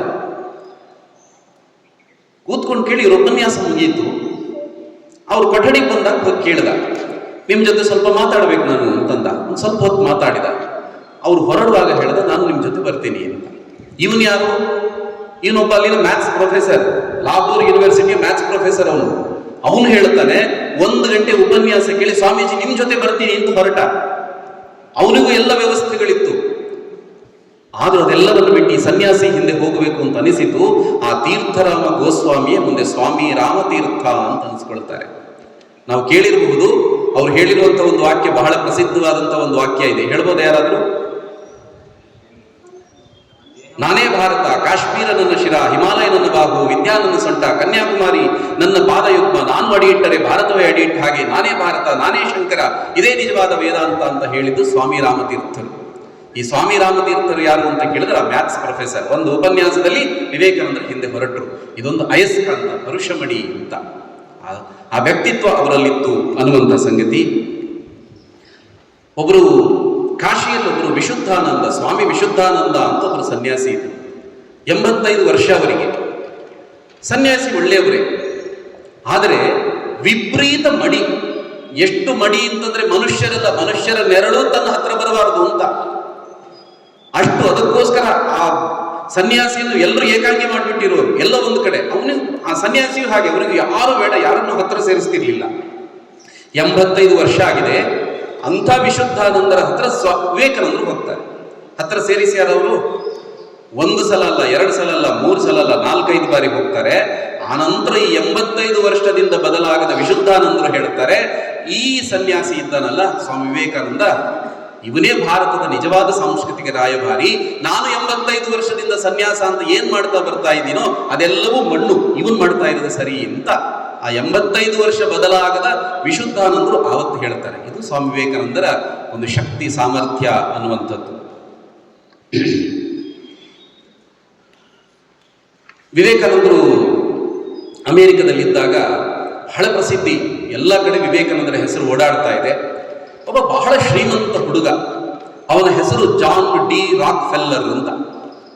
ಬಹಳ ಶ್ರೀಮಂತ ಮಾತ್ರವಲ್ಲ, ನೋಡ್ಲಿಕ್ಕೆ ಸ್ಫುರದ್ರೂಪಿ, ಒಬ್ಬ ಸಿನಿಮಾ ಹೀರೋ ತರ ಇದ್ದವನು, ಹಾಲಿವುಡ್ ಹೀರೋ ತರ ಇದ್ದವನು. ಒಂದು ಕಡೆ ಶ್ರೀಮಂತಿಕೆ, ಇನ್ನೊಂದು ಕಡೆ ಸೌಂದರ್ಯ.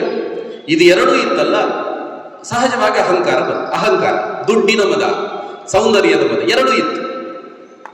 ಅವನಿಗೆ ಯಾರೋ ಹೇಳ್ತಾರೆ, ವಿವೇಕಾನಂದ ಅಂತ ಒಬ್ರು ಸನ್ಯಾಸಿ ಬಂದಿದ್ದಾರೆ, ಮೊನ್ನೆ ಎಲ್ಲ ಚಿಕಾಗೋದಲ್ಲೆಲ್ಲ ಭಾರಿ ಭಾಷಣ ಮಾಡಿದ್ದಾರೆ, ಜನ ಎಲ್ಲ ಚಪ್ಪಾಳೆ ಹೊಡೆದಿದ್ದಾರೆ, ಹೋಗಿ ಮಾತಾಡಿಸಿ ಬಾ ಅಂತ. ಇವನಿಗೂ ಹೋಗಬೇಕು ಅಂತ ಇರ್ಲಿಲ್ಲ, ಆದ್ರೂ ನೋಡೋಣ ಅಂತ. ಇವನಿಗೆ ಯಾಕೆ ಅಂತಂದ್ರೆ ನಾನು ಎಷ್ಟು ದೊಡ್ಡವನು ತೋರಿಸೋಣ ಅಂತಿತ್ತು. ಇವನು ಬರುವಾಗಲೇ ವಿವೇಕಾನಂದರಿಗೆ ಇವನು ಏನು ಅಂತ ಗೊತ್ತಾಯ್ತು. ಅಪಾಯಿಂಟ್ಮೆಂಟ್ ಕೊಡ್ಲಿಲ್ಲ, ಇವತ್ತು ಕಾಣ್ಲಿಕ್ಕೆ ಆಗೋದಿಲ್ಲ, ನಾಳೆ ಬಾ ಅಂತ ಕಳಿಸಿದ್ರು. ಅವನಿಗೂ ಸ್ವಲ್ಪ ಅಹಂ, ಅವನು 2 ದಿವಸ ಬಂದ, 2 ದಿವಸನೂ ವಾಪಸ್ ಕಳಿಸಿದ್ರು. 3ನೇ ದಿವಸ ಕೂರಿಸ್ಕೊಂಡು ಮಾತಾಡಿದ್ರು. 3ನೇ ದಿವಸ ಹೇಳ್ತಾರೆ, ನೀನು ನಿನ್ನ ಹತ್ರ ಸಂಪತ್ತಿದೆ, ಅದು ನಿನಗೋಸ್ಕರ ಭಗವಂತ ಕೊಟ್ಟಿದ್ದಲ್ಲ, ಅದು ಸಮಾಜಕ್ಕೆ ವಿನಿಯೋಗ ಮಾಡಬೇಕು ಅಂತ ದೇವರು ಕೊಟ್ಟಿರೋದು ನಿನಗೆ. ನೀನು ಸಾಮಾನ್ಯ ಮನುಷ್ಯ ಅಲ್ಲ, ನೀನು ದೇವದೂತ ಅಂತ ಹೇಳ್ತಾರೆ. ಇವನಿಗೆ ಸಿಟ್ಟು ಬರುತ್ತೆ, ದುಡ್ಡು ನಂದು, ಇವನು ಯಾರೋ ಸನ್ಯಾಸಿ ಎಲ್ಲೋ ಬಂದಂತವನು, ನನ್ನ ಈ ದುಡ್ಡು ನಿಂದಲ್ಲ ಸಮಾಜದ್ದು ಅಂತ ಹೇಳಿದ್ರೆ ನಾನು ಯಾಕೆ ಕೊಡಬೇಕು ಅಂತ ಸಿಟ್ಟಲ್ಲಿ ಎದ್ದು ಹೋದ ಅವನು. ರಾಕ್ ಫೆಲ್ಲರ್ ಎದ್ದು ಹೋದ. ಆದ್ರೆ 2 ದಿವಸ ಬಿಟ್ಟು ಬಂದು ಹೇಳ್ತಾನೆ, ನೀವು ಹೇಳಿದ್ರಲ್ಲ ಸಮಾಜಕ್ಕೆ ಕೊಡಬೇಕು ಅಂತ, ಅದಕ್ಕೆ ನೋಡಿ $100 ಅದಕ್ಕೆ ಒಂದು ರಾಕ್ ಫೆಲ್ಲರ್ ಫೌಂಡೇಶನ್ ಅಂತ ಮಾಡಿ ಅದಕ್ಕೆ $100 ಕೊಟ್ಟು ದಾನ ಮಾಡಿದ ಇದನ್ನು ತಗೊಂಡ್ಬಂದಿದ್ದಾರೆ. ನೋಡಿ, ನೀವು ಹೇಳಿದ್ರಲ್ಲ, ನಾನು ತಗೊಂಡ್ಬಂದಿದ್ದೇನೆ, ಥ್ಯಾಂಕ್ಸ್ ಹೇಳಿ ನನಗೆ ಅಂತಂದ. ವಿವೇಕಾನಂದರು ನಕ್ಕರು. ನೋಡು, ನೀನು ದೇವದೂತ ಅಂತ ನೆನಪು ಮಾಡಿದ್ ನಾನು, ನಿನ್ನ ಹತ್ರ ಒಳ್ಳೆ ಕೆಲಸ ಮಾಡಿದ್ದೀನಿ, ನೀನ್ ಥ್ಯಾಂಕ್ಸ್ ಹೇಳ್ಬೇಕು ನನಗೆ ಅಂತ. ಆಗಲೂ ಸಿಟ್ಟಲ್ಲಿ ಎದ್ದು ಹೋದ. ಆಮೇಲೆ ಗೊತ್ತಾಯ್ತು, ನಿಧಾನಕ್ಕೆ ಹತ್ರ ಬಂದ. ಇವತ್ತು ಆ ರಾಕ್ ಫೆಲ್ಲರ್ ಫೌಂಡೇಶನ್ ಅನ್ನುವಂಥದ್ದು ಇವತ್ತು ಜಗತ್ತಿನಲ್ಲಿ ಅತ್ಯಂತ ದೊಡ್ಡ ಸ್ವಯಂ ಸೇವಾ ಸಂಸ್ಥೆ ಅದು. ಆರೋಗ್ಯಕ್ಕೆ ಸಂಬಂಧಪಟ್ಟಂತೆ, ಶಿಕ್ಷಣಕ್ಕೆ ಸಂಬಂಧಪಟ್ಟಂತೆ, ಬೇರೆ ಬೇರೆ ವಿಷಯಕ್ಕೆ ಸಂಬಂಧಪಟ್ಟಂತೆ ಅವರು ದಾನ ಮಾಡ್ತಾರೆ. ಈ ರಾಕ್ ಫೆಲ್ಲರ್ ಫೌಂಡೇಶನ್ಗೆ ಮೂಲ ಪುರುಷ ಯಾರು ಕೇಳಿದ್ರೆ ವಿವೇಕಾನಂದ. ಒಂದು ಸಣ್ಣ ಭೇಟಿಯಲ್ಲಿ ಇದೆಲ್ಲವೂ ನಡೆಯಿತು. ಒಂದ್ಸಲ ಹಡಗಿನಲ್ಲಿ ಹೋಗ್ತಾ ಇದ್ದಾಗ ಜಮ್ಶೆಡ್ಜಿ ಟಾಟಾ, ಕೇಳಿದಿವಾ? ಟಾಟಾ ಮೂಲ ಪುರುಷ ಜಮ್ಶೆಡ್ಜಿ ಟಾಟಾ ಅವರಿದ್ರು. ಇವರು ಹೋಗಿ ಹೇಳ್ತಾರೆ, ನೀವು ಕಬ್ಬಿಣದ ಕಾರ್ಖಾನೆಗಳನ್ನೆಲ್ಲ ಮಾಡಿದ್ದೀರಿ, ಬೇಕಾದಷ್ಟು ಮಾಡಿದ್ದೀರಿ, ಆದರೆ ನಮ್ಮಲ್ಲಿ ಕಬ್ಬಿಣದ ಸ್ನಾಯು ಯುವಕರಿದ್ದಾರೆ, ಮಾಂಸಖಂಡಗಳ ಯುವಕರಿದ್ದಾರೆ, ಅವರಿಗೋಸ್ಕರ ಏನ್ ಮಾಡಿದ್ದೀರಿ ಅಂತ ಕೇಳಿದರು. ಟಾಟಾರಿಗೆ ಅನಿಸಿತು, ಇವರು ಏನೋ ಅಪೇಕ್ಷೆ ಪಡ್ತಾ ಇದ್ದಾರೆ ಅಂತ. ಏನಾಗ್ಬೇಕು ಹೇಳಿ ಅಂತ. ಒಂದು ಉತ್ಕೃಷ್ಟವಾದಂಥ ವಿಜ್ಞಾನ ಸಂಸ್ಥೆ ಆಗಬೇಕು, ವಿಜ್ಞಾನಕ್ಕೆ ಸಂಬಂಧಪಟ್ಟಂತ ಒಂದು ಉತ್ಕೃಷ್ಟವಾದಂಥದ್ದು. ಆಗ ಇವರು ಯೋಚನೆ ಮಾಡಿ ಮೈಸೂರು ಅರಸರ ಜೊತೆ ಮಾತಾಡಿ ಬೆಂಗಳೂರಿನಲ್ಲಿ ಒಂದು ಜಾಗ ತಗೊಂಡು ಅಲ್ಲಿ ಒಂದು ವಿಜ್ಞಾನ ಸಂಸ್ಥೆಯನ್ನು ಕಟ್ತಾರೆ. ಅದೇ ಮೊದಲು ಟಾಟಾ ಇನ್ಸ್ಟಿಟ್ಯೂಟ್ ಅಂತ ಕರೆಯಲ್ಪಡ್ತಾ ಇತ್ತು. ಇವತ್ತು IISc ಅಂತ ಹೇಳ್ತೀವಲ್ಲ, ಕೇಳಿದ್ದೀರಾ? ಬೆಂಗಳೂರಿನಲ್ಲಿದೆ. ಅದರ ಹಿಂದೆ ಅದು ಆರಂಭ ಆಗಲಿಕ್ಕೆ ಕಾರಣೀಯ ಪುರುಷರು ಯಾರು? ವಿವೇಕಾನಂದರು ಅನ್ನುವಂತಹ ಸಂಗತಿ. ಇಂಗ್ಲೆಂಡ್ 40, ನಾನು ಇದೆಲ್ಲ ಯಾಕೆ ಹೇಳ್ತಾ ಇದ್ದೀನಿ ಅಂತಂದ್ರೆ, ಅವರ ಎಷ್ಟೆಷ್ಟು ದೊಡ್ಡ ವ್ಯಕ್ತಿಗಳು ಅವರ ಆ ಅಯಸ್ಕಾಂತದ ರೀತಿ ಅವರ ಸೆಳೆತಕ್ಕೆ ಒಳಗಾಗಿದ್ದಾರೆ ಅಂತ ನಮಗೆ ಗೊತ್ತಾಗಬೇಕು. 40 ನಿಮಿಷ ಭಾಷಣ ಮಾಡ್ತಾರೆ ಇಂಗ್ಲೆಂಡ್ನಲ್ಲಿ. ಈ 40 ನಿಮಿಷದ ಭಾಷಣದಲ್ಲಿ ಇವರು ಹೇಳಿದ್ದು, ಇವನಿಗೆ ಹೇಗೆ ಹೇಳಿದ್ದಾರೆ ರಾಕ್ ಫೆಲ್ಲರ್ಗೆ, ಅದೇ ರೀತಿ ಅಲ್ಲೂ ಹೇಳ್ತಾರೆ. ನೋಡಿ, ನೀವೆಲ್ಲರೂ ಶ್ರೀಮಂತರಿದ್ದಿರ್ಬೋದು, ನಿಮ್ಮ ಶ್ರೀಮಂತಿಗೆ ಅದು ಸಮಾಜಕ್ಕೆ ಒಂದಿಷ್ಟು ಪಾಲು ಕೊಡಬೇಕು ಅಂತ ಅವ್ರು ಹೇಳೋದು. ನೀವಿಲ್ಲಿ ಗಮನಿಸಬೇಕು, ವಿವೇಕಾನಂದರು ಹೇಳೋದು ಇಂಗ್ಲೆಂಡಿನ ಜನರಿಗೆ, ಭಾರತದ ಜನರಿಗೆ ನೀವು ಭಾರತಕ್ಕೆ ಕೊಡಿ ಅಂತ ಹೇಳಿದ್ದಲ್ಲ, ಅಥವಾ ಇಂಗ್ಲೆಂಡಿನ ಜನರ ಹತ್ರ ನೀವು ನಿಮ್ಮ ದುಡ್ಡನ್ನು ಭಾರತಕ್ಕೆ ಕೊಡಿ ಅಂತ ಹೇಳಿದ್ದಲ್ಲ, ನಿಮ್ಮ ದುಡ್ಡನ್ನು ನಿಮ್ಮ ದೇಶಕ್ಕೆ ಕೊಡಿ ಅಂತ. ಅಂದ್ರೆ ಈ ಸನ್ಯಾಸಿಗೆ ಯಾವುದೊಂದು ದೇಶದ ಬೌಂಡ್ರಿ ಇಲ್ಲ ಅಂತ ಅರ್ಥ ಮಾಡ್ಕೊಳ್ಬೇಕು. ಅವರು ಆ ದೇಶದ ಜನರಿಗೂ ಹೋಗಿ ನಿಮ್ಮ ದುಡಿದದ್ರಲ್ಲಿ ಸ್ವಲ್ಪ ಪಾಲನ್ನಾದ್ರೂ ನೀವು ಸಮಾಜಕ್ಕೆ ಕೊಡಬೇಕು ಅಂತ ಒಂದು 40 ನಿಮಿಷದ ಭಾಷಣ. ಅದಾಗಿ 3 ದಿನದ ನಂತರ ಕ್ಯಾಪ್ಟನ್ ಝೇವಿಯರ್ ಮತ್ತು ಅವರ ಪತ್ನಿ, ಅವರು ಆರ್ಮಿ ರಿಟೈರ್ಡ್ ಆಗಿದ್ದವರು, ಅವರು ಬರ್ತಾರೆ. ಅವರು ಸ್ವಲ್ಪ ಸಂಪತ್ತಲ್ಲ, ಅವರ ಇಡೀ ಸಂಪತ್ತನ್ನು ದಾನ ಮಾಡಿ ಅದನ್ನ ಮಾರಾಟ ಮಾಡಿ ಅದರಲ್ಲಿ ಬಂದಂತ ಹಣವನ್ನ ಸಮಾಜಕ್ಕೆ ಕೊಟ್ಟು ಅವ್ರಿಗೆ ಬಂದಿರೋದು. ನೀವು ಹೇಳಿದ್ರಲ್ಲ ನಿನ್ನೆ ಸ್ವಲ್ಪ ಕೊಡಬೇಕು ಅಂತ, ನಾವಿನ್ನು ಇಬ್ಬರು ನಮ್ಮಷ್ಟಕ್ಕೆಲ್ಲ ತಿರುಗಾಡ್ತಾ ಇರ್ತೀವಿ, ಹೀಗೆ ತಿರುಗಾಡ್ತಾ ಇರ್ತೀವಿ, ನಮ್ಮೆಲ್ಲ ಸುತ್ತನ್ನ ನಾವು ಸಮಾಜಕ್ಕೆ ಕೊಟ್ಟಿದ್ದೀವಿ ಅಂತ ಎಲ್ಲಿ ಇಂಗ್ಲೆಂಡಿನ ಝೇವಿಯರ್ ದಂಪತಿಗಳು ಹೇಳುವಂಥದ್ದು. ಇದು ವಿವೇಕಾನಂದರ ಶಕ್ತಿ, ನಾವು ಅರ್ಥ ಮಾಡ್ಕೊಳ್ಬೇಕು ಅಂತ. ಇನ್ನೊಂದ್ಸಲ ವಿವೇಕಾನಂದರು ತುಂಬಾ ಭಾಷಣಗಳನ್ನು ವಿದೇಶದಲ್ಲಿ ಮಾಡ್ಲಿಕ್ಕೆ ಪ್ರಾರಂಭ ಮಾಡ್ತಾರೆ. ನಾನು ಆಗ್ಲೇ ಹೇಳಿದೆ, ಅವರ ಇಡೀ ಭಾಷಣ ಅಲ್ಲ, ಒಂದೊಂದು ಶಬ್ದ ಕೂಡ ಅತ್ಯಂತ ತೂಕದ್ದು. ಒಬ್ಬರಿಗೆ ಯಾರಿಗೂ ಅನಿಸಿದ್ದು, ಸ್ವಾಮೀಜಿ ಇಷ್ಟೆಲ್ಲ ಮಾತಾಡ್ತಾರೆ, ಎಲ್ಲೂ ದಾಖಲೆ ಆಗ್ತಾ ಇಲ್ಲ ಇದು, ಆದ್ರೆ ದಾಖಲೆ ಆಗ್ಬೇಕು. ಈಗಿನ ಹಾಗೆ ಇಲ್ಲೊಂದು ರೆಕಾರ್ಡ್ ಮಾಡಿಟ್ಟಿದ್ದಾರೆ, ಆ ರೀತಿ ರೆಕಾರ್ಡ್ ಯಾವ ವ್ಯವಸ್ಥೆನೂ ಇಲ್ಲ. ಏನ್ ಮಾಡ್ಬೇಕು, ಯಾರಾದ್ರೂ ಬರೀದು ಅನ್ಬೇಕು. ಹಾಗೆಲ್ಲ ಸ್ಟೆನೋಗ್ರಾಫರ್ಗಳು ಅಂತ ಇದ್ರು, ಶೀಘ್ರ ಲಿಪಿಕಾರರು ಅಂತ. ಅವರು ಹೇಳಿದಷ್ಟೇ ವೇಗದಲ್ಲಿ ಇವರು ಬರ್ಕೊಂಡು ಹೋಗ್ಬೇಕು. ಆ ರೀತಿ ಸ್ಟೆನೋಗ್ರಾಫರ್ಗಳನ್ನು ಹುಡುಕಬೇಕು. ಅದಕ್ಕೊಂದು ಇಂಟರ್ವ್ಯೂ ಮಾಡ್ತಾರೆ.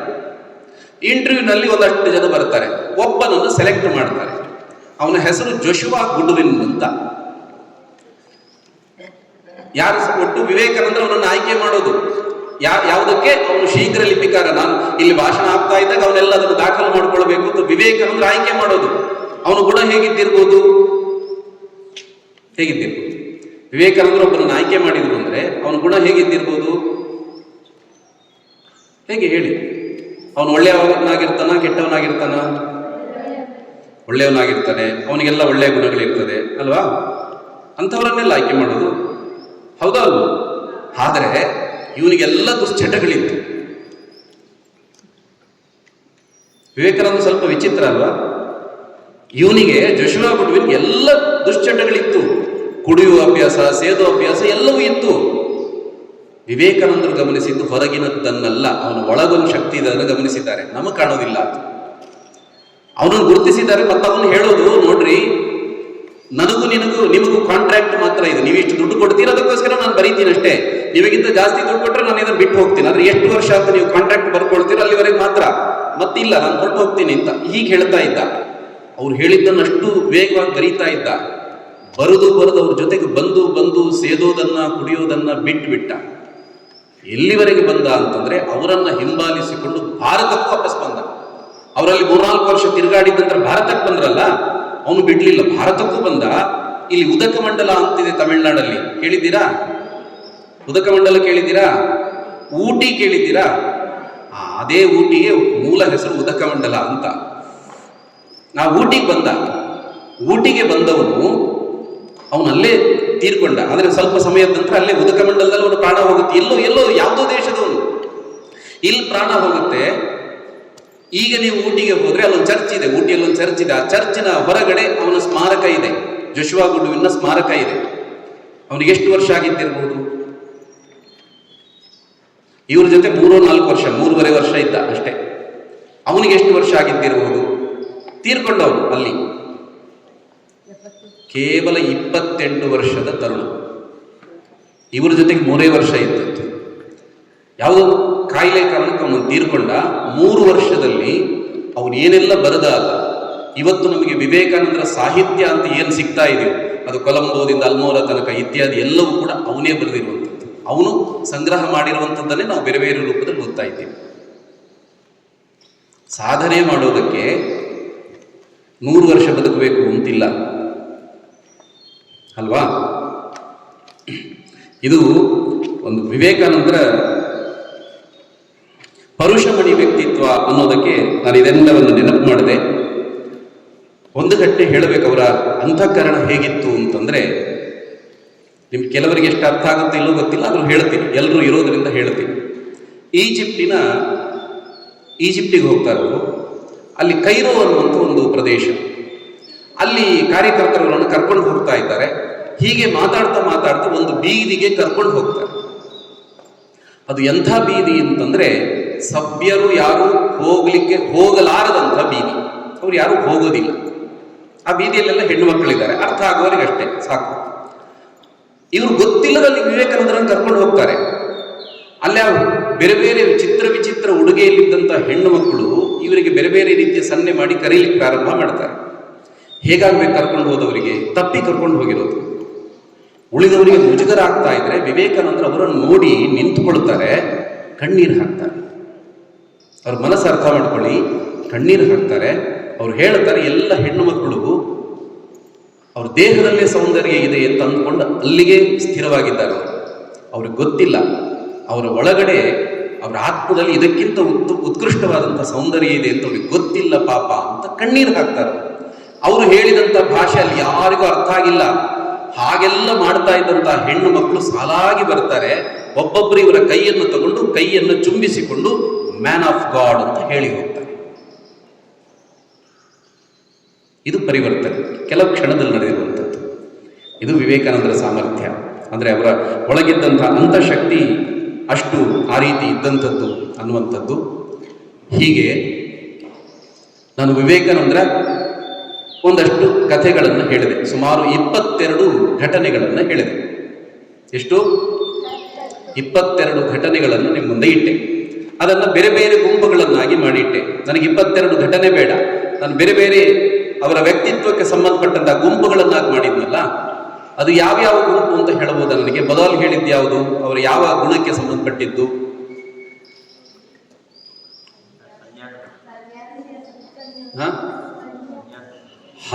ಒಂದು ವಿಶಿಷ್ಟವಾದಂಥ ಸನ್ಯಾಸಿ ಅಲ್ವಾ, ವಿಶಿಷ್ಟ ರೀತಿಯ ಸನ್ಯಾಸಿ. ಆನಂತರ ಹಾಸ್ಯ ಪ್ರಜ್ಞೆ ಹೇಗಿತ್ತು ಅನ್ನುವಂಥದ್ದು. ಆಮೇಲೆ ಬೇರೆ ಬೇರೆಯವರು ಹೇಳಿ, ಮಕ್ಕಳು ಹೇಳಿ. ಹೇಳಿ. ಮತ್ತೊಬ್ಬರ ದುಃಖಕ್ಕಾಗಿ ದುಃಖ ಪಡುವಂಥ ಮನಸ್ಸು ಅವರಿಗಿತ್ತು ಅನ್ನುವಂಥದ್ದು. ಒಳ್ಳೆಯದು. ಇನ್ನು ಹರುಷಮಣಿ ವ್ಯಕ್ತಿತ್ವ. ಆಮೇಲೆ ಅವರ ಅಂತಃಕರಣ ಹಾಗಿತ್ತು ಅನ್ನುವಂಥದ್ದು ಅಲ್ವಾ. ಇದಿಷ್ಟು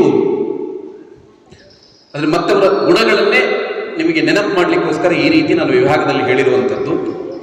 ಅವರು ವಿವೇಕಾನಂದರು ಹೇಗೆ ಅಂತ ಕೇಳಿದ್ರೆ, ಅವರು ನಾವು 2 ಸಂಸ್ಕೃತಿಗಳ ಬಗ್ಗೆ ಹೇಳ್ತೀವಿ. ಯಾವುದೆಲ್ಲ? ಒಂದು ಈಸ್ಟರ್ನ್, ಇನ್ನೊಂದು ವೆಸ್ಟರ್ನ್. ಒಂದು ಪೌರ್ವಾತ್ಯ, ಇನ್ನೊಂದು ಪಾಶ್ಚಿಮಾತ್ಯ ಅಂತ ಹೇಳ್ತೀವಿ. ವಿವೇಕಾನಂದರು ಪಾಶ್ಚಿಮಾತ್ಯರಿಗಿಂತ ಚೆನ್ನಾಗಿ ಅಲ್ಲಿನ ಸಂಸ್ಕೃತಿಯನ್ನು ಅಧ್ಯಯನ ಮಾಡ್ತಾರೆ. ಅವರಿಗಿಂತ ಚೆನ್ನಾಗಿ ಅಧ್ಯಯನ ಮಾಡ್ತಾರೆ. ಇದನ್ನು ಅವರೇ ಹೇಳ್ತಾರೆ, ಪಾಶ್ಚಿಮಾತ್ಯರೇ ಹೇಳ್ತಾರೆ, ನಮಗಿಂತ ಚೆನ್ನಾಗಿ ವಿವೇಕಾನಂದರು ಅಧ್ಯಯನ ಮಾಡಿದ್ದಾರೆ ಅಂತ. ಇಲ್ಲಿದ್ದನ್ನು ಹೇಗೂ ಅಧ್ಯಯನ ಮಾಡಿದ್ದಾರೆ. ಇಲ್ಲಿದ್ದು ಮತ್ತು ಅಲ್ಲಿದ್ದು ಎರಡೂ ಕಡೆಯ ಆ ಸಂಸ್ಕೃತಿಯನ್ನು ಅಧ್ಯಯನ ಮಾಡಿ ಈ 2 ಸಂಸ್ಕೃತಿಗಳಿಗೆ ಒಂದು ರೀತಿ ಸೇತುವಿನ ರೀತಿ, ಸೇತುವೆ ಅಂದ್ರೇನು? ಬ್ರಿಡ್ಜ್ ಅಲ್ವಾ. ಆ ರೀತಿ ಅವರು ಕೆಲಸ ಮಾಡಿದಂಥವ್ರು. ಮತ್ತವರು ಹೇಳ್ತಾರೆ, 2 ಅರ್ಥ ಆಗಿದೆ ಅವರಿಗೆ. 2 ಅರ್ಥ ಮಾಡಿಕೊಂಡು ಭಾರತಕ್ಕೆ ಬರ್ತಾರೆ. ಭಾರತಕ್ಕೆ ಬಂದಾಗ ಅವರು ಮೊದಲು ಮಾಡುವ ಕೆಲಸ ಏನು ಅಂತಂದ್ರೆ, ಆ ಅಲ್ಲಿ ಸಮುದ್ರ ತಟಕ್ಕೆ ಬಂದ ಮರಳನ್ನೆಲ್ಲ ತಲೆ ಮೇಲೆ ಹಾಕೊಳ್ತಾರೆ. ತಲೆ ಮೇಲೆ ಹಾಕೊಂಡು ಹೊರಳಾಡ್ತಾರೆ. ಹುಚ್ಚಲ್ವ ಅವರಿಗೆ? ಮತ್ತಾರು ಮಾಡ್ತಾರೆ ಹಾಗೆ? ಅಲ್ಲೆಲ್ಲ ಅವರಿಗೆ ನಡೀಲಿಕ್ಕೆ ರತ್ನಗಂಬಳಿ ಹಾಕಿದ್ದಾರೆ. ಈ ರೀತಿ ಕೆಂಪು ಹಾಸು ಅಂತ ಹೇಳ್ತಾರಲ್ಲ, ರೆಡ್ ಕಾರ್ಪೆಟ್, ಅದನ್ನು ಹಾಕಿದ್ದಾರೆ. ಅದನ್ನು ಬಿಟ್ಟು ಮರಳಿನ ಮೇಲೆ ಜಿಗಿದು ಅದನ್ನೆಲ್ಲ ತಲೆಯ ಮೇಲೆ ಹಾಕೊಂಡು ಅದರ ಮೇಲೆ ಹೊರಳಾಡ್ತಾರೆ.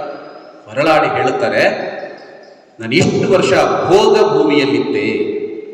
ಅವ್ರು ಹೇಳೋದು ಭೋಗ ಭೂಮಿ. ಅದು ಯಾಕೆ ಭೋಗ ಭೂಮಿ ಅಂತಂದ್ರೆ, ಅವರೆಲ್ಲ ನೋಡುವುದು ಹೊರಗಡೆ ನೋಡುವುದು. ಆನಂದಕ್ಕೋಸ್ಕರ ತಾನು ಆನಂದ ಪಡಬೇಕು ಅಂದ್ರೆ ಹೊರಗಡೆ ನೋಡುವುದು. ಹೊರಗಡೆ ಅಂದ್ರೇನು? ಹೊರಗಡೆ ಯಾವುದಾದ್ರೂ ವಸ್ತುವಿನಿಂದ ನನಗೆ ಆನಂದ ಸಿಗುತ್ತೆ. ಅದೊಂದು ಮೊಬೈಲ್ ಇಂದಲೋ, ಕಂಪ್ಯೂಟರ್ ಇಂದಲೋ, AC ಇಂದಲೋ, ಇನ್ಯಾವುದೋ ಈ ತರದ ವಸ್ತುಗಳಿಂದ ಆನಂದ ಸಿಗುತ್ತೆ, ಅಥವಾ ಯಾವುದೋ ಸಾಮಾಜಿಕ ಪ್ರತಿಷ್ಠೆಯಿಂದ ಸಿಗುತ್ತೆ ಅಂತ ಅವರು ಅಂದುಕೊಂಡಿದ್ದಾರೆ. ಆದರೆ ಭಾರತೀಯರು ಹಾಗಲ್ಲ. ಆನಂದಕ್ಕೋಸ್ಕರ ಅವರು ಹೊರಗಡೆ ನೋಡುವುದಿಲ್ಲ, ಆನಂದಕ್ಕೋಸ್ಕರ ಒಳಗಡೆ ನೋಡ್ತಾರೆ. ನಾವು ಒಳಗಡೆ ನೋಡುವುದು ಅದನ್ನೇ ಅಂತರಾತ್ಮ ಅಂತ ಹೇಳುವಂಥದ್ದು. ಈ ರೀತಿ ಹೇಳುತ್ತಾ, ಅದಕ್ಕೆ ನಾನು ಎಷ್ಟು ಸಮಯ ಭೋಗ ಭೂಮಿಯಲ್ಲಿದ್ದೆ, ಆ ಎಲ್ಲ ಕೊಳೆ ದೂರ ಆಗಬೇಕು ಅಂತಿದ್ರೆ ಅದಕ್ಕೆ ಒಂದೇ ಮದ್ದು. ಯಾವುದು ಮದ್ದು? ಭಾರತದ ಧೂಳೇ ನನ್ನ ಸರ್ವೋಚ್ಚ ದೇವಾಲಯ ಅಂತ ಹೇಳಿಕೊಂಡು ಅದನ್ನು ಮೈಮೇಲೆಲ್ಲ ಹಾಕೊಳ್ಳೋದು.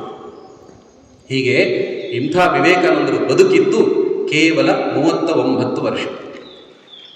ಜೋಶುವಾ ಗುಡ್ವಿನ್ 28 ವರ್ಷ, ಇವರು 39 ವರ್ಷ ಬದುಕೋದು.